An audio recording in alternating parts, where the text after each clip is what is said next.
Olá pessoal, meu nome é Sávio Bastos, eu sou graduando de Biomedicina pela Universidade Federal do Pará e hoje eu vou conversar com vocês sobre neurofisiologia. O conteúdo de neurofisiologia ofertado pelo ANEC está dividido em duas aulas. Essa aqui é a primeira aula, onde a gente vai conversar um pouquinho sobre o básico da neurofisiologia e alguns dos sistemas. É muito importante que vocês estudem também pelo material e leiam todo o material dessa parte de neurofisiologia, porque ele acaba tendo mais informação e detalhando mais os sistemas do que essa aula. A minha missão aqui com vocês é criar uma noção geral de neurofisiologia e apresentar alguns dos conceitos chaves de cada sistema. Então vamos lá. Começando então com o que é neurofisiologia. A fisiologia, no geral, no campo das biológicas, consiste no estudo da função. Como é que determinado órgão, sistema ou célula desempenha suas funções para a manutenção do organismo. Usando como exemplo o corpo humano, a gente pode estudar a fisiologia do sistema digestório para tentar entender como esse conjunto de órgãos desempenha suas funções de digerir, absorver e excretar a nossa comida. No sistema circulatório, a gente tenta entender como é que o coração realiza o seu papel de distribuir nutrientes por todo o corpo. No sistema músculo-esquelético, a gente obviamente vai tentar entender como é que o músculo, em conjunto com os ossos, executa os nossos movimentos e provém a sustentação para o nosso corpo. A neurofisiologia, então, obviamente procura estudar como é que o sistema nervoso desempenha suas funções das mais diversas possíveis, entre elas, receber sinais, interpretar esses sinais e mandar comandos para todos os outros sistemas do corpo humano. Nesse material, a gente vai começar apresentando o sistema nervoso sensorial, o sistema nervoso motor, que é dividido em somático e autônomo, sendo que o autônomo também é dividido em simpático e parasimpático. E na próxima aula vocês vão ver a regulação neurohormonal do sistema nervoso central, a plasticidade sináptica e as funções cerebrais superiores, como a linguagem, a memória e o aprendizado. Começando então pelo sistema sensorial, ele é dividido nos nossos 5 sentidos básicos do corpo humano. A gustação, que vocês devem conhecer como paladar, o olfato, a visão, a audição e o tato. A gustação e o olfato são sentidos muito parecidos porque eles têm a função de detectar a presença ou não de substâncias químicas no ambiente. Por isso eles são conhecidos como os nossos sentidos químicos. Já a visão, a audição e o tato são conhecidos como os nossos sentidos físicos. Falando agora sobre o tato, você já deve ter uma noção do que é o tato, o nosso sentido capaz de perceber características de superfícies. Quando nós tocamos no objeto, através da nossa pele, a gente consegue perceber se a superfície desse objeto é rígida, se ela é mole, a textura dessa superfície, se ela é lisa ou se ela é áspera, e até mesmo a temperatura dela. Como é que a gente consegue perceber isso? Como é que a pele é capaz de perceber tantas características? Dando um zoom agora na nossa pele, ela é dividida em diversas camadas teciduais, e dentro dessas camadas a gente tem inserido vários neurônios sensoriais. São esses neurônios localizados na pele que oferecem a nossa sensação de tato. Como é que eles desempenham esse papel? Esses neurônios contêm, nas ramificações dele, alguns mecanorreceptores. Esses mecanorreceptores são proteínas sensíveis a perturbações mecânicas na nossa pele. Como assim? Quando a gente toca um objeto, quando a gente pressiona um objeto para perceber as informações deles, a nossa pele sofre em algum grau uma distorção. Quando a gente toca uma caneta, por exemplo, essa caneta vai pressionar a nossa pele e esses neurônios vão perceber essa pressão e vão ser ativados. Quando a gente toca essa caneta, a ativação desses neurônios envia informação até o sistema nervoso central e a gente é capaz de perceber o toque. Mas como é que a gente é capaz de detectar tantas informações de uma superfície de um objeto ao tocar ele pela simples ativação ou não de neurônios sensoriais? Acontece que a nossa pele não tem só um tipo de neurônio. Esse que eu apresentei para vocês é conhecido como terminação nervosa livre. E a nossa pele está cheia de vários tipos de neurônios ativando e desativando em conjunto.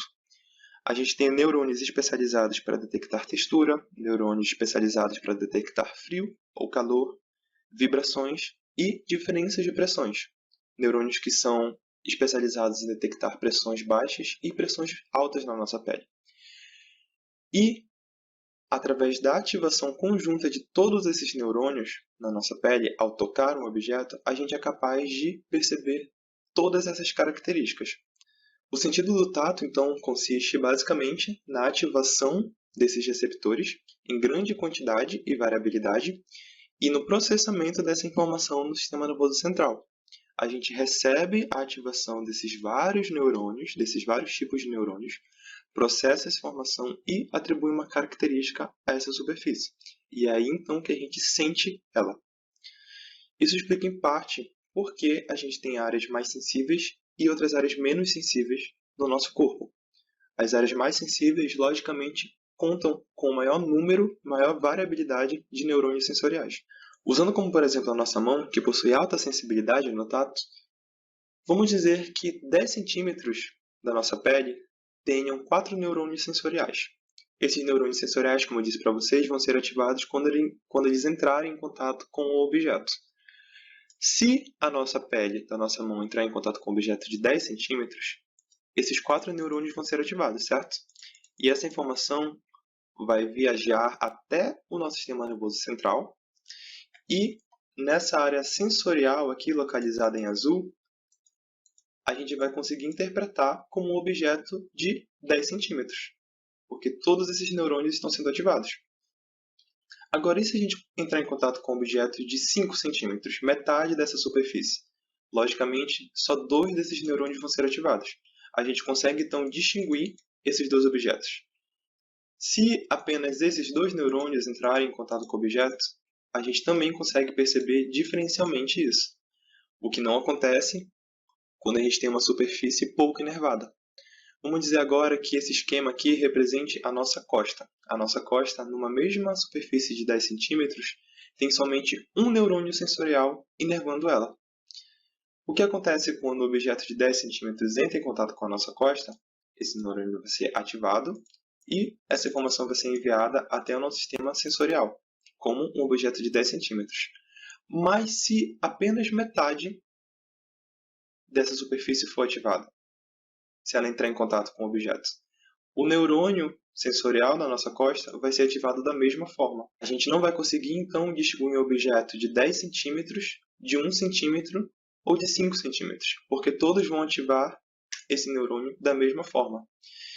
Isso implica em uma menor sensibilidade e uma menor aquisição de informação através dessa superfície. Por isso que a gente consegue perceber melhor algumas características de objetos pela nossa mão, porque ela tem uma quantidade maior de neurônios sensoriais inervando uma mesma superfície.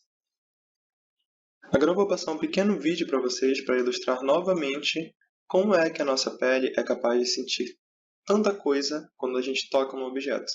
Aqui a gente tem vários neurônios sensoriais, estão enviando informações para o sistema nervoso central, cada um deles especializado em um tipo de informação. Que um neurônio de sensibilidade térmica, outro de dor e outro tátil, ou seja, de temperatura. Observe como todos eles estão enviando informações ao mesmo tempo. E que na nossa pele a gente tem, novamente, vários tipos de neurônios sensoriais. A ativação de todos eles em conjunto que oferecem muita informação de um objeto.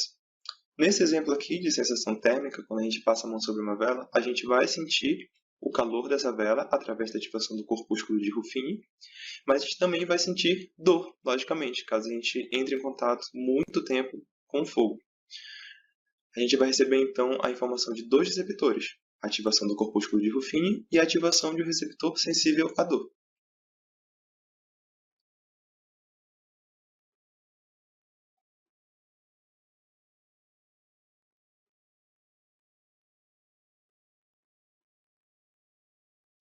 Aqui a gente tem outro receptor relacionado à detecção de temperaturas. Vocês podem perceber que são bem especializados, então alguns detectam temperaturas altas e outros só temperaturas baixas.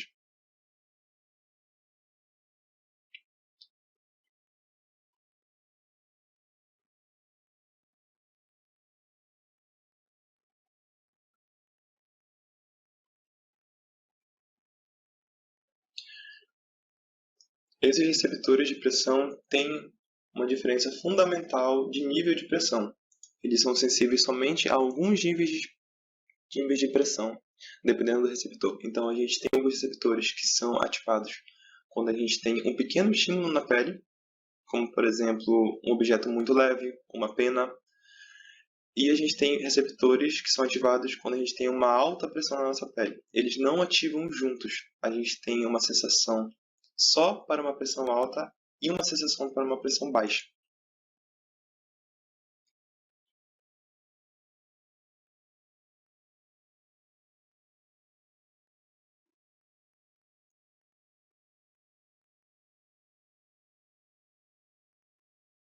Aqui a terminação nervosa livre que eu apresentei para vocês no início do slide, ela é um pouco mais plástica, porque consegue detectar informações de temperatura, distorção e dor.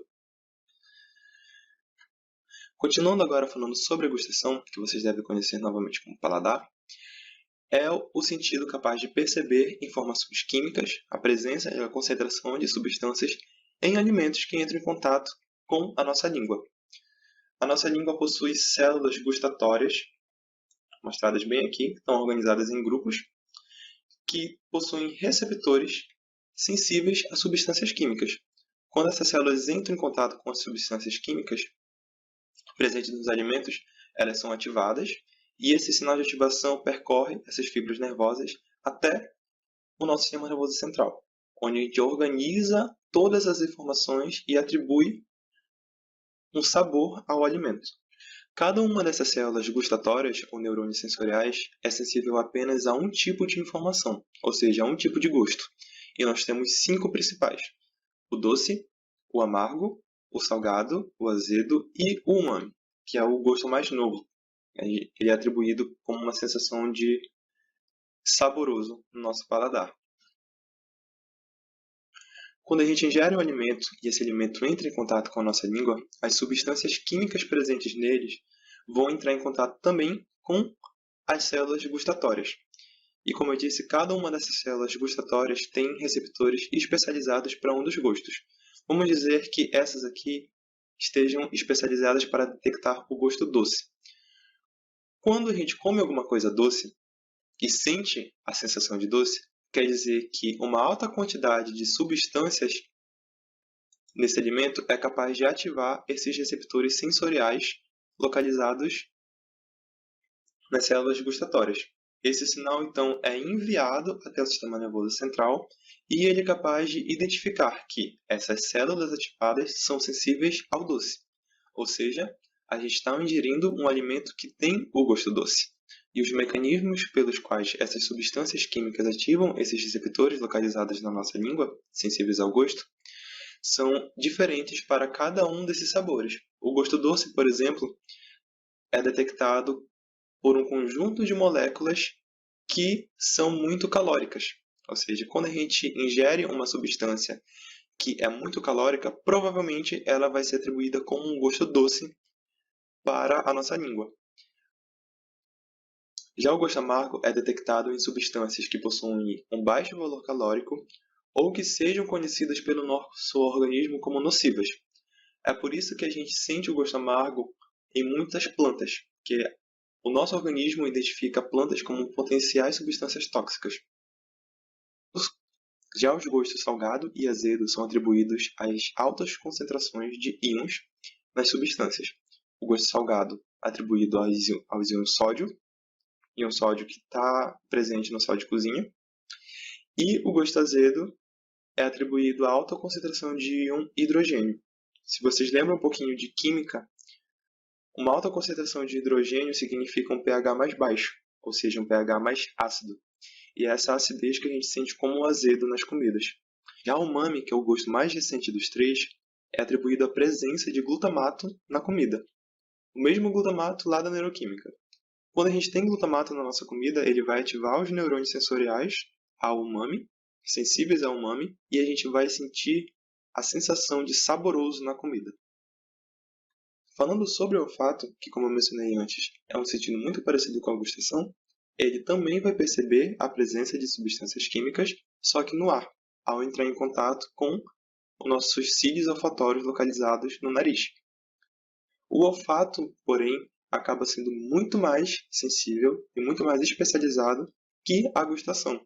Lembrando que a gustação é capaz de diferenciar apenas 5 gostos nas mais infinitas moléculas que existem nos alimentos. Já o olfato consegue identificar uma variedade muito maior de cheiros, atribuindo a cada substância química que entra em contato com as células um cheiro.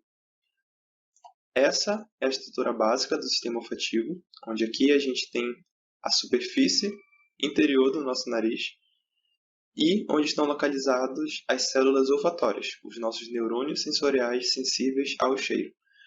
Quando esses neurônios sensoriais entram em contato com as substâncias que vão ativar os seus receptores, eles vão ser ativados e enviar informação até neurônios localizados no bulbo olfatório.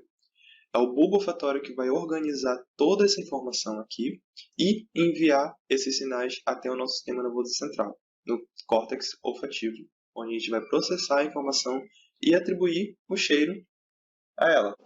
O olfato, como eu falei, acaba sendo um sistema muito mais especializado e sensível do que a gustação. Isso porque cada uma das células olfatórias, cada um dos neurônios sensoriais, possui um tipo de receptor, um único tipo de receptor, que é sensível apenas a uma substância química. Então, isso permite para a gente distinguir uma variedade praticamente infinita de cheiros no ambiente.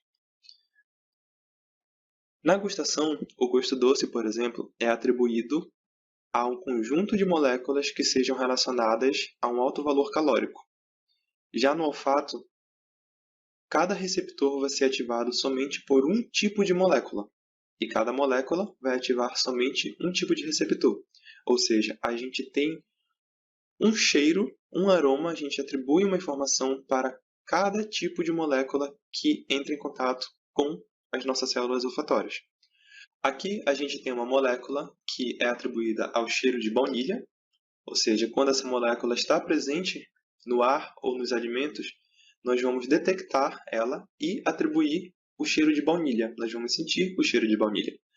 Já aqui a gente tem um aroma não tão agradável, o ácido sulfídrico, que é responsável pela sensação, pelo cheiro de ovo podre.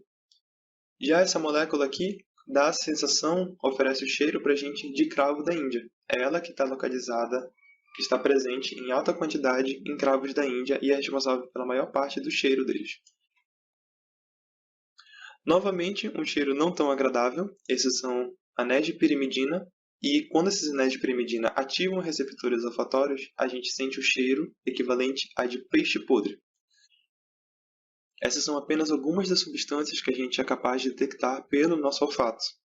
A gente consegue mesmo distinguir moléculas muito parecidas, como, por exemplo, essa molécula é atribuída ao cheiro de limão, enquanto o seu isômero, ou seja, essa molécula invertida, é atribuída ao cheiro de laranja.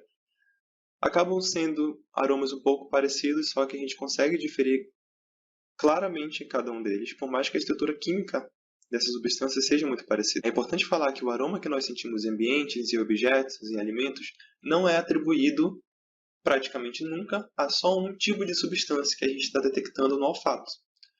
O que a gente tem como cheiro, na verdade, é resultado de uma interação de várias dessas moléculas ativando receptores. Isso quer dizer que, em um alimento, se a gente tiver quantidades equivalentes das substâncias responsáveis pelo cheiro de baunilha e de cravo da Índia, a gente vai obter um cheiro novo, resultado da combinação desses dois. Assim como a gente pode ter um cheiro com a combinação de peixe podre e de ovo podre.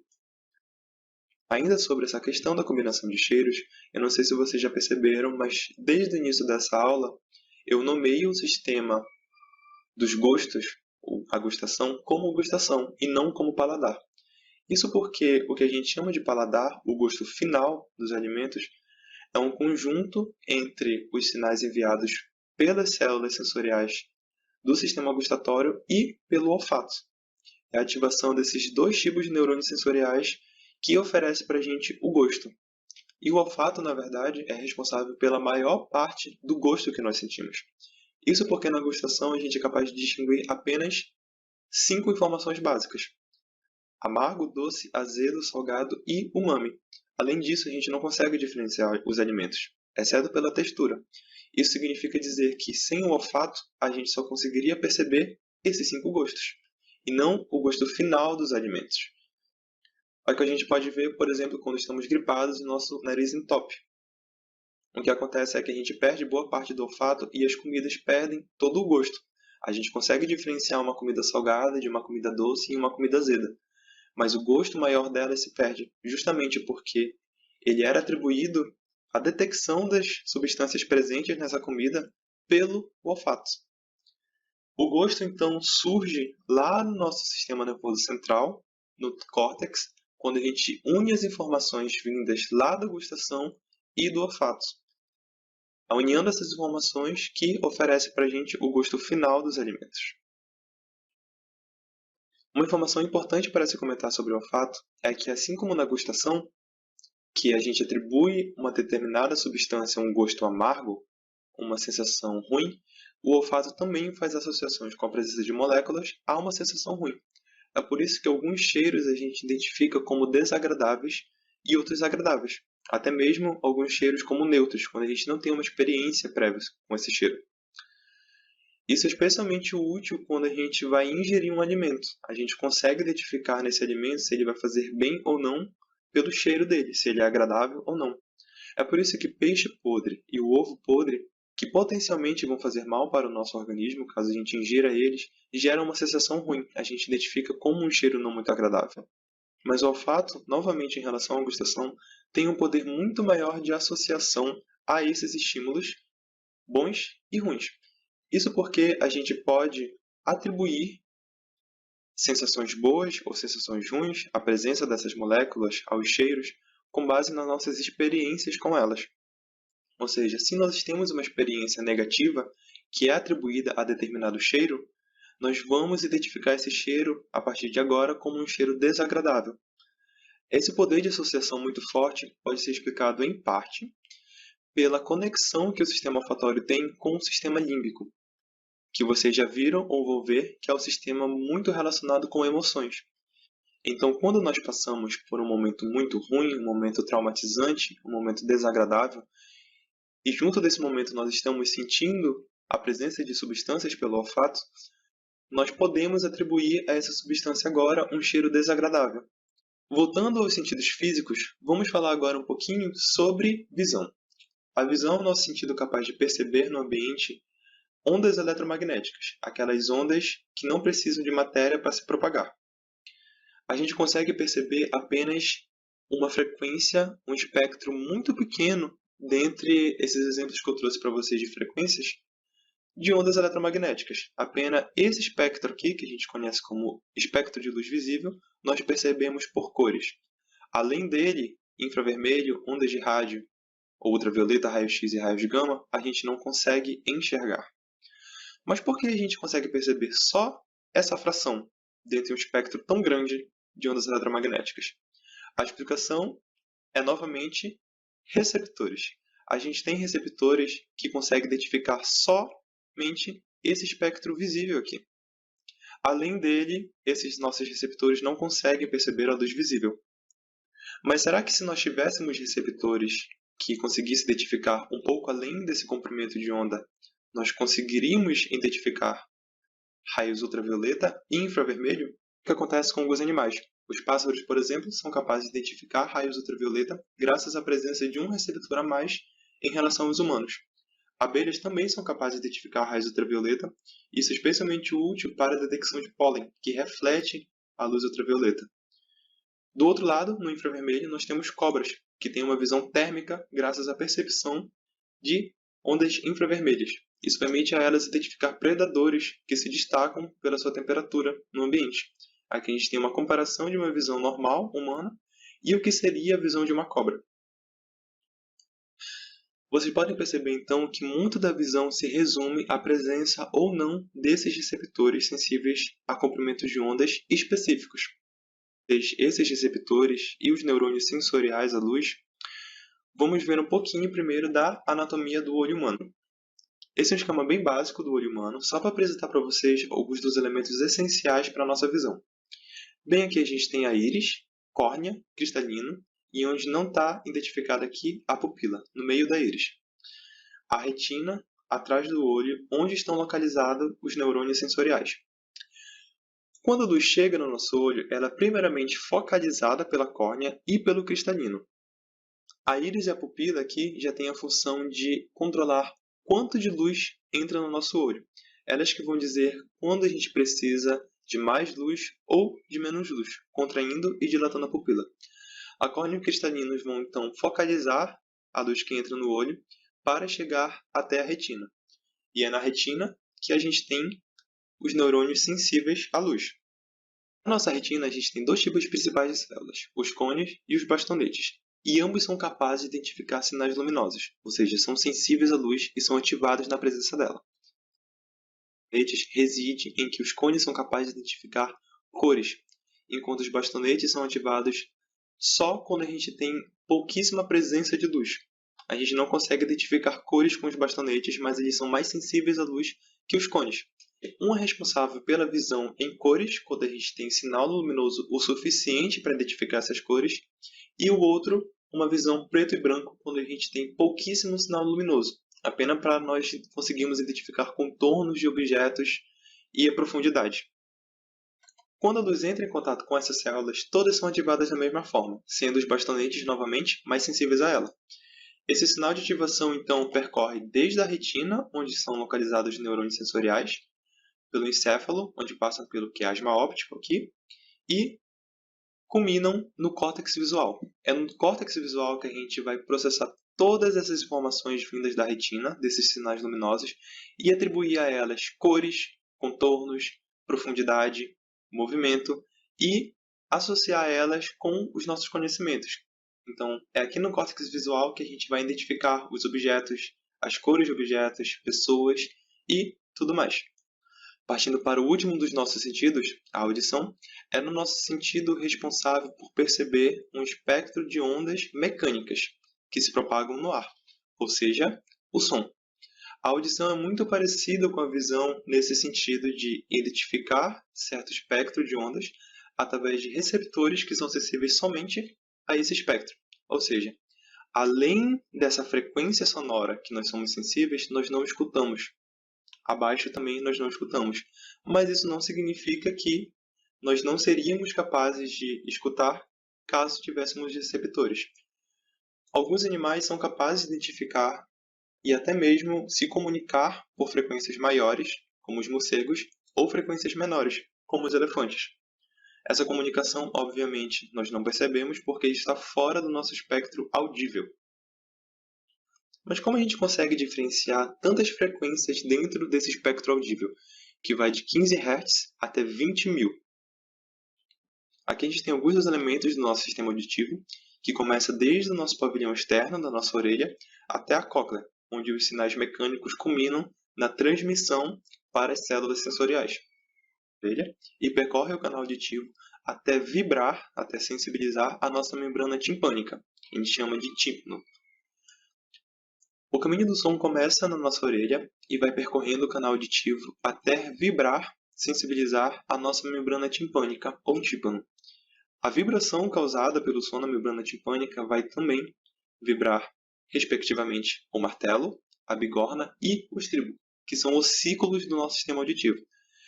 Esse caminho de vibração tem como objetivo vibrar células localizadas na cóclea, essa estrutura em caracol bem aqui, que possui os neurônios sensoriais ao som. É nela que as células vão converter esse estímulo vibratório em um sinal químico para o nosso sistema nervoso central. Se nós fôssemos ampliar e desenrolar a cóclea, nós teríamos algo parecido com isso aqui. Durante toda a extensão dela, nós temos células sensoriais, neurônios sensoriais, cada um desses neurônios sensíveis a um tipo de frequência, sendo que nessa ponta aqui a gente tem as frequências mais altas, de 20 kHz, 20.000 Hz, e essa frequência vai diminuindo até chegar na de 20 Hz. A onda sonora, então, percorre todo esse comprimento aqui e ela vai ativar as células sensoriais sensíveis somente à sua frequência. Então, se a gente escuta um som na frequência de 5 kHz, essa onda vai passar na cóclea e quando ela chegar nas células que são sensíveis a essa determinada frequência de 5 kHz, essas células vão ser ativadas, porque elas são sensíveis a essa frequência. Todas essas informações são enviadas para o nosso córtex auditivo, onde elas são integradas, trabalhadas, processadas e a gente atribui um significado a elas. Vocês também podem perceber que, mesmo no córtex, a gente tem áreas respectivas para frequências. Bem aqui a gente tem uma área que recebe estímulos de baixa frequência e outra que recebe estímulos de alta frequência. Aqui eu trouxe mais um vídeo para ilustrar para vocês o caminho que o som percorre desde o ouvido até a sensibilização das células da cóclea. Vocês podem ver aqui os 3 ossículos vibrando com o som e essa vibração passando por eles até chegar na estrutura em caracol, a cóclea.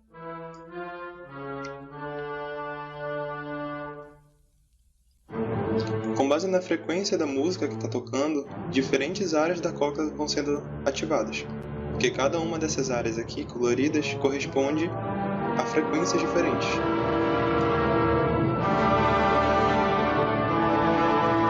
A gente consegue então ouvir a música pela ativação dessas áreas diferentes.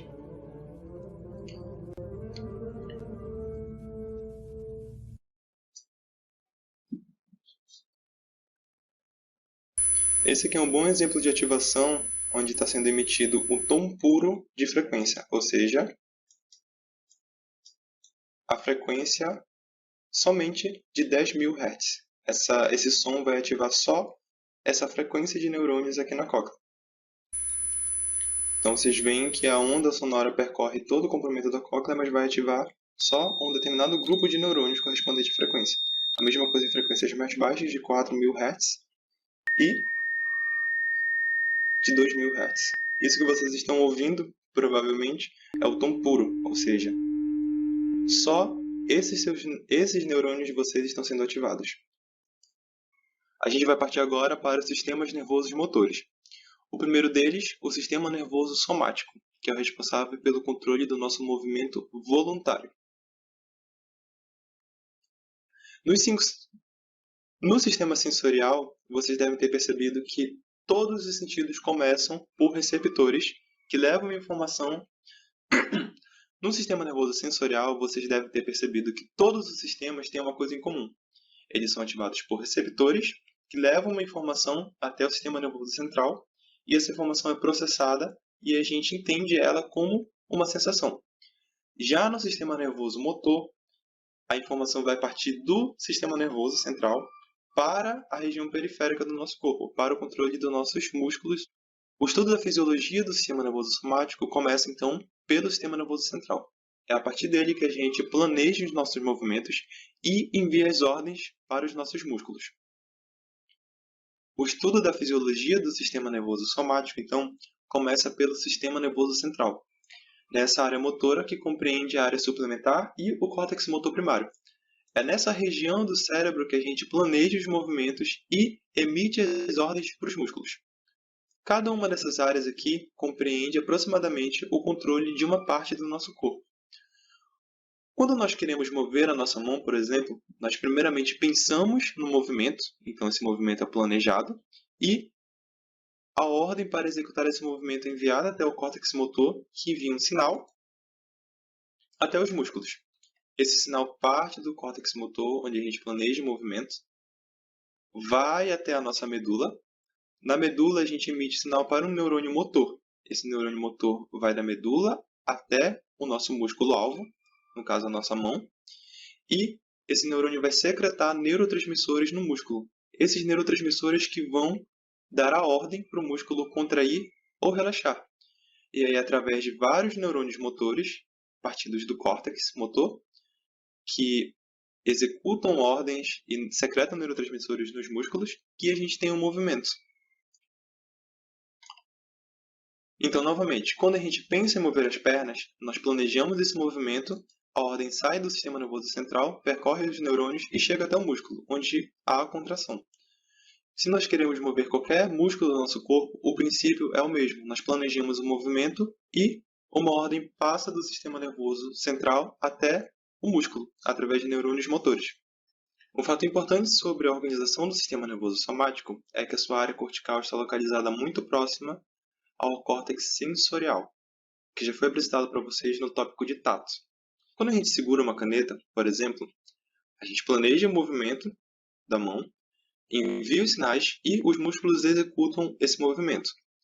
Mas é muito importante a gente ter um feedback de como está sendo essa contração muscular. Ou seja, como é que esse músculo está contraindo? É através do sistema sensorial, é através dos neurônios sensoriais que têm os receptores mecânicos dentro desse músculo e na pele, que a gente vai perceber a força que a gente está contraindo, o peso dessa caneta e outros fatores. Sem essa conexão entre o sistema nervoso motor e o sensorial, a gente teria movimentos muito mais brutos, que a gente não teria noção da força que a gente está exercendo em determinadas ações. Outra coisa importante a se falar da organização do sistema nervoso motor é que no córtex a gente tem algumas regiões que são responsáveis pelo controle de músculos do corpo.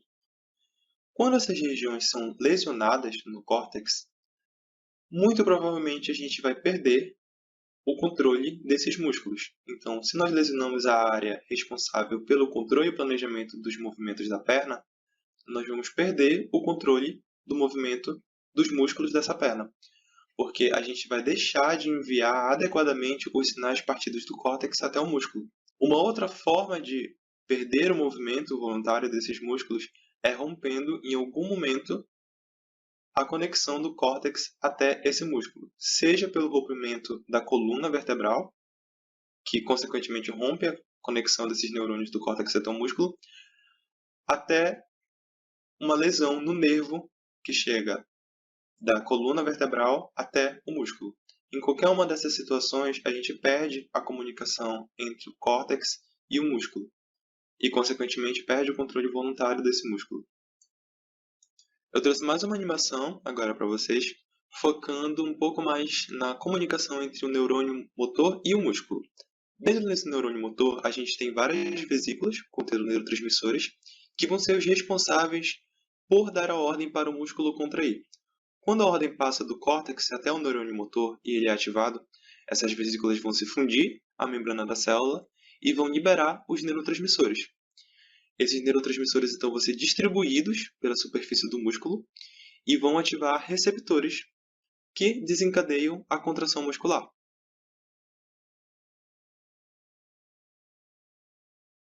Motor. Como é que esses reflexos funcionam, então?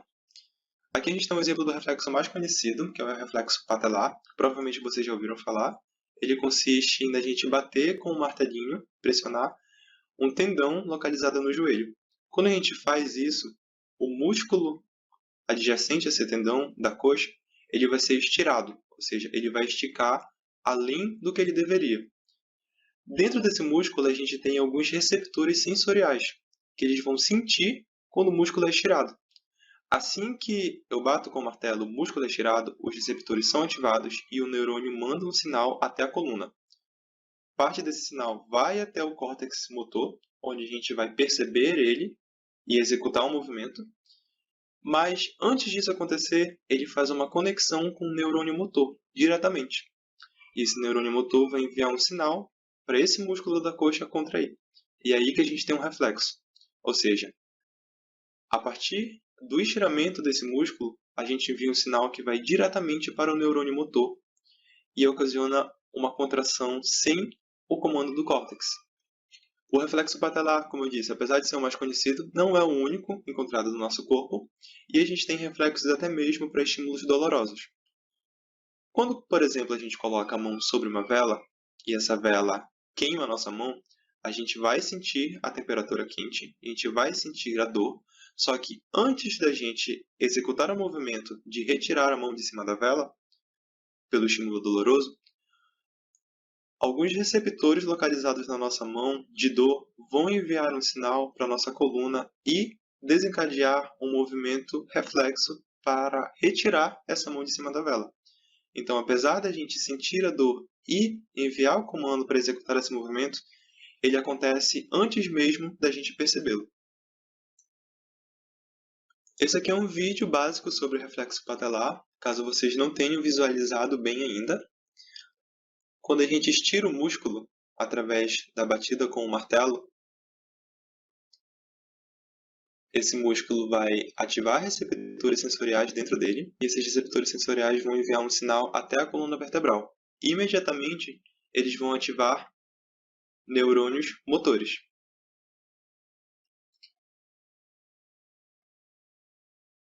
Esses neurônios motores vão até o músculo da coxa e eles vão dar o comando da coxa para contrair, assim gerando o reflexo. Chegando no último assunto da nossa aula, o sistema nervoso autônomo, a gente vai comentar rapidinho um pouquinho sobre ele a partir dessa única imagem, que ele é um sistema bem fácil de se compreender. O sistema nervoso autônomo, também conhecido como sistema nervoso vegetativo, controla os movimentos involuntários, os movimentos inconscientes do nosso corpo. Aqui a gente tem a divisão entre o sistema nervoso autônomo parasimpático e o simpático. O parasimpático e o simpático vão coordenar quase sempre funções opostas um ao outro. Como vocês podem ver, o parasimpático é o sistema nervoso que vai enviar sinais para a pupila contrair, enquanto o simpático vai enviar sinais para a pupila dilatar. A mesma coisa a gente pode ver para salivação, para batimentos cardíacos, para contração e relaxamento de brônquios, estimular a atividade do estômago e todas essas funções. Comandar o relaxamento e a contração a partir do sistema nervoso central, a gente não tem acesso ao controle desses músculos, ou seja, são músculos que têm a contração involuntária, partes de movimentos involuntários e inconscientes.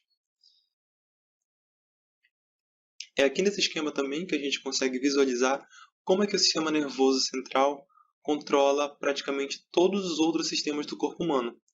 A divisão entre o sistema simpático e o parasimpático ocorre principalmente devido a uma diferença anatômica. Vocês podem ver que no parasimpático, os comandos e os neurônios saem diretamente do sistema nervoso central, enquanto no parasimpático, os neurônios percorrem até a medula, onde eles fazem uma conexão, aqui nesses gânglios, com outros neurônios até executarem as suas funções nos seus respectivos órgãos. Outra diferença também está na neurotransmissão. No sistema parasimpático, os neurônios motores secretam o neurotransmissor acetilcolina nos músculos para a contração deles, enquanto no sistema simpático, os neurônios motores secretam norepinefrina.